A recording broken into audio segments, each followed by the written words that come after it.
एक चीज़ तो मैं आपको बता दूं कि मियां नवाज शरीफ साहब को ये वादा किया गया है एक बहुत ताकतवर शख्सियत की जानिब से कि इमरान खान साहब को ना सिर्फ नाअहल किया जाएगा बल्कि गिरफ्तार भी कर लिया जाएगा और फिर उनको इलेक्शन में कैंपेन नहीं करने दी जाएगी।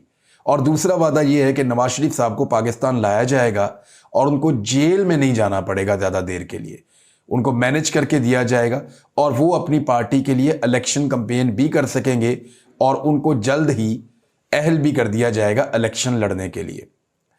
ये वादे बड़े ताकतवर हलकों ने मियां नवाज शरीफ साहब से, बहुत ताकतवर शख्सियत ने मियां साहब से किए हैं और ये इंफॉर्मेशन इमरान खान साहब को पहुंचा दी गई है। उनको इस बारे में मालूम है अब कि ये एक कमिटमेंट दी गई है मुबैना तौर पे। अब इमरान खान साहब को गिरफ्तार तो किया जाएगा, ये प्लान तो है, लेकिन सारी की सारी टाइमलाइन उल्टी हो गई है।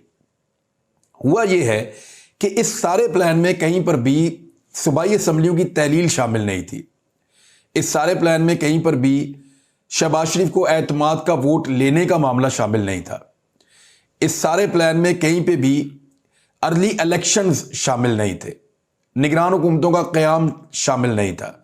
तो अब इमरान खान साहब ने जिस वक्त सूबाई असम्बलियाँ दोनों तहलील कर दी, हालांकि पाकिस्तान की जो ताकतवर हल्के हैं उन्होंने ये बाकायदा बंदोबस्त कर रखा था कि इमरान खान साहब परवेज़ इलाही को एतमाद का वोट नहीं दिलवा पाएंगे। 20 से 25 लोग उन्होंने कहा था, क्लेम किया था, और कुछ दानिश्वरों ने इसका बाद में एतराफ़ किया कि उनको ये खबर पहुंचाई गई थी कि 20 से 25 लोग इमरान खान को एतमाद का वोट देने, इमरान खान के उम्मीदवार को एतमाद का वोट देने नहीं आएंगे। लेकिन हुआ ये कि वो सारे लोग एतमाद का वोट देने आ गए, क्योंकि इससे पहले उन्होंने लोटों की सूरत हाल भी देखी हुई थी और जिन लोगों ने लोटा बनना था वो पहले बन भी गए थे। और उन्होंने इस दफ़ा एस्टेब्लिशमेंट की ये भी देख ली कि उनकी ताकत कितनी और वो मैक्सिमम क्या कर सकते हैं, तो उनका एस्टेब्लिशमेंट से डर भी निकला हुआ था। कुछ डर आदम स्वाति ने निकाल दिया, कुछ इमरान खान ने निकाल दिया और कुछ लोगों का वैसे ही निकल गया हालात को देख देख कर। कुछ एस्टेब्लिशमेंट ने अपनी हरकतों से खुद ही लोगों का डर निकलवा दिया। तो इस तरह जो एमपीएस मौजूद थे पंजाब असेंबली में, उन्होंने सरप्राइज दे दिया और दोनों असेंबलियां इमरान खान साहब ने तहलील कर दी। अब सारी टाइमलाइन खराब हो गई है। ये सारा काम करने के लिए जो वादा किया गया था नवाज शरीफ साहब से, एक लंबा टन्योर चाहिए, एक लंबा टाइम चाहिए नवाज शरीफ साहब से जो वादा किया गया था उसके लिए। लेकिन अब उतना टाइम नहीं है, अब इलेक्शन आ रहे हैं दोनों सूबों के अंदर, तो बहुत गड़बड़ हो गई है। फौरी तौर पे एक ऐसा निगरान वजीर आला लाया गया जो बहुत ज़्यादा सूट करता है पीडीएम को और ताकतवर हलकों को। और एक्चुअली तो मैंने आपको पहले बताया कि ये एस्टेब्लिशमेंट के मोहरे के तौर पे आए हैं और उन्होंने वही करना है जो एस्टेब्लिशमेंट ने कहना है। उनको लाने के बाद फौरी तौर पे बहुत सारी ब्यूरोक्रेसी के अंदर तबादले, ट्रांसफर्स किए गए और अपने बंदे जो है वो मुख्तलिफ जगहों से लाए गए। वो बंदे जिन्होंने रिजीम चेंज ऑपरेशन के बाद बड़ी जुल्म और ज़्यादतियाँ की थी, उन बंदों को भी लाया गया, जैसा कि पंजाब के लाहौर के सीसीपीओ को भी तब्दील किया गया, बाकी बहुत सारी और तब्दीलियां हैं वो भी। लेकिन इलेक्शन कमीशन ऑफ पाकिस्तान ने अब मना किया है कि निगरान हुकूमत जो है वो तब्दीलियां नहीं कर सकती। बहरहाल इमरान खान साहब को गिरफ्तार करने के हवाले से एक्चुअली खबर क्या है, क्योंकि ये तो फैसला पहले किया गया था कि उनको गिरफ्तार किया जाएगा, लेकिन मौजूदा हालात में क्या इमरान खान को गिरफ्तार किया जा सकता है? तो गुज़िश्ता रात हुआ क्या? एक्चुअली हुआ यह है कि एक गैर मामूली मीटिंग हुई आला पुलिस अफसरान की लाहौर में। मैं आपको फिर बता देता हूं कि लाहौर के अंदर जो आला पुलिस अफसरान हैं उनकी एक गैर मामूली मीटिंग होती है, और ये मीटिंग गैर मामूली इस नौयत से भी है कि ये बड़ी लेट नाइट होती है। यानी 1 बजे के आसपास पाकिस्तान तहरीक इंसाफ के लोगों को पता चलता है कि पुलिस वाले इकट्ठे होकर कोई मनसूबाबंदी कर रहे हैं और वहां आला पुलिस वाले मौजूद हैं। जब उन्हें यह पता चलता है तो वो अपने सोर्सेज को तेज करते हैं, कोई रिपोर्टर्स भी अपने सोर्सेज को भगाते हैं। तो पता यह चला, तहरीक इंसाफ को यह बताया गया कि इमरान खान साहब की गिरफ्तारी इस मीटिंग के अंदर ज़ेरे बहस आ रही है। देखिए, ये तो जब भी बैठती है पुलिस और पॉसिबिलिटीज़ पे बात करती है तो ये पॉसिबिलिटी तो रहती है। जब परवेज़ इलाही का दौरे हुकूमत था तो तब ये पॉसिबिलिटी थी कि इमरान खान साहब की जान कैसे बचानी है, इस पर बात करती थी पुलिस, क्योंकि इर्रेलेवेंट तो आप इमरान खान को अब नहीं कर सकते। कभी ये कहते थे कि अगर एफआईए आती है यहाँ पे गिरफ्तार करने के लिए तो कानूनी प्रोसीजर क्या होगा, तो हर जगह पे पुलिस कुछ ना कुछ डिस्कस करती रहती है। तो अभी जब पुलिस बैठी तो मुबैना तौर पे ये डिस्कशन थी कि इमरान खान साहब को अगर अरेस्ट करना हो तो कितनी नफरी चाहिए, किस तरह से जाएंगे, किस तरह मैनेज करेंगे। मुबैना तौर पे जो पाकिस्तान तहरीक इंसाफ के लोगों ने बात बताई कि ये सारी चीज़ें डिस्कस हो रही थी। तो उस पर तहरीके इंसाफ के कुछ लोगों ने इसको सोशल मीडिया पे ट्वीट कर दिया। लगभग 1:45 पहला ट्वीट आता है और फिर 2 बजे तक दर्जनों ट्वीट हमने सोशल मीडिया पे देखे कि वो आ चुके थे।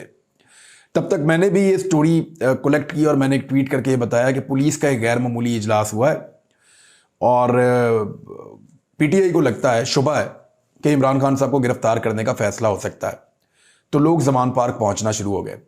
मैंने खुद जाकर जब वहाँ विटनेस किया तो मैंने इतनी बड़ी तादाद में लोगों को आते हुए देखा कि लोग लगातार चले आ रहे थे, नौजवान आ रहे थे, खवातीन आ रही थी, लोग अपने बच्चों को लेकर आ रहे थे। सर्दी में हल्की हल्की बारिश भी हो रही थी, लेकिन इसके बावजूद बड़ी तादाद में लोग जमान पार्क के बाहर पहुंचना शुरू हो गए।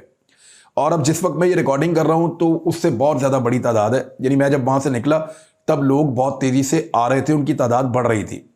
पाकिस्तान तहरीक इंसाफ के लोगों ने क्लेम किया है कि हज़ारों की तादाद में लोग जमान पार्क पहुंच गए, रात गए तक, 3 बजे तक, 3:30 बजे तक इतनी बड़ी तादाद में लोग पहुंचे हैं।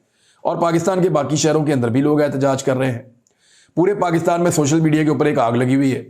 पाकिस्तान तहरीक इंसाफ के लीडर्स वार्न कर रहे हैं, एक बड़ी ज़बरदस्त तरीके से ज़ोरदार धमकी तो दी है अली अमीन गंडापुर ने। उन्होंने कहा ये तो फिर ऐलान जंग हो जाएगा, आप इसको शुरू करते हैं तो, और ये कोई आपके बाप का मुल्क नहीं है। इस किस्म की बातें उन्होंने की और इससे आपका इख्तिताम हो जाएगा इस जंग के बाद। ये अली अमीन गंडापुर के अल्फाज थे।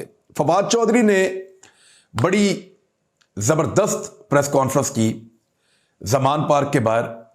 उन्होंने कहा कि हुकूमत अहमकाना हरकतों से बाज रहे। फिर उन्होंने बच्चा जमूरा करार दिया वज़ीर आला पंजाब को, क्योंकि देखें वज़ीर आला पंजाब एक ऐसे शख्स को लगा दिया गया है जो मुतनाज़ है और पाकिस्तान तहरीक इंसाफ उसको अपना दुश्मन समझती है। अब पाकिस्तान तहरीक इंसाफ को एक ऐसा बंदा मिल गया है जिसके साथ वो फड्डा डाल के रखेंगे अगले 90 दिन तक, जब तक के इंतखाबात नहीं हो जाते। और मोहसिन नकवी के हर कदम के ऊपर उनको तनकीद का सामना करना पड़ेगा। तहरीक इंसाफ ने लाहौर में जो गुज़िश्ता रोज़ एहतजाज किया वो गैर मामूली एहतजाज था। यानी इससे पहले जो इलेक्शन कमीशन के बाहर एहतजाज होते रहे हैं वो बहुत इतने बड़ी तादाद में लोग नहीं आते रहे पाकिस्तान तहरीक इंसाफ के, लेकिन इस मरतबा जो एहतजाज हुआ उसमें बहुत बड़ी तादाद में कारकुन और लोग वहां पे पहुंचे और उन्होंने एहतजाज किया इलेक्शन कमीशन के बाहर। अब फैसलाबाद में एहतजाज होने जा रहा है कल, और आज जो है वो रावलपिंडी में एहतजाज होने जा रहा है इलेक्शन कमीशन के खिलाफ।